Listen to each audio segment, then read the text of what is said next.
السلام علیکم ورحمۃ اللہ وبرکاتہ۔ اسلامک سیمینری یوٹیوب چینل کے حیرت انگیز اسلامی واقعات سیریز میں آپ کو خوش آمدید کہتے ہیں۔ یہ اس سیریز کا تیسرا پارٹ ہے۔ اگر آپ نے پہلے کے 2 پارٹس نہیں دیکھے تو ڈسکرپشن میں آپ کو لنک مل جائے گا، وہاں پر جا کر آپ دیکھ سکتے ہیں۔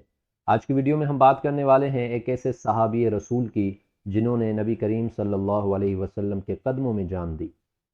جنگ احد کے موقع پر جب قریش نے آپ صلی اللہ علیہ وسلم کی طرف راستہ پا لیا اور حملے کی نیت سے آپ علیہ الصلاۃ والسلام کے قریب ہو کر آپ پر ہجوم کیا، تو آپ صلی اللہ علیہ وسلم نے ارشاد فرمایا کہ کون ہے جو ان کو مجھ سے دور کرے اور جنت میں میرا رفیق بن جائے۔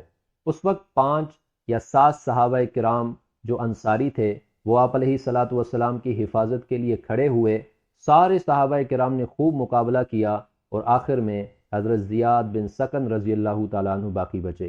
یہ صحابی رسول جب زخمی ہو کر گرے تو نبی کریم صلی اللہ علیہ وسلم نے فرمایا کہ اس کو میرے قریب لے کر آ جاؤ۔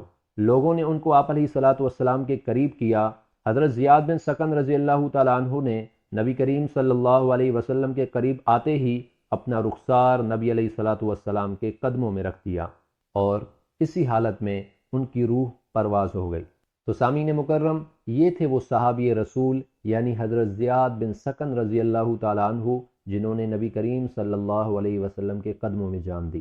تو اس طرح کی مزید ویڈیوز دیکھنے کے لیے ہمارے چینل کو سبسکرائب کر لیں، ویڈیو کو لائک اور شیئر ضرور کریں۔ السلام علیکم ورحمۃ اللہ وبرکاتہ۔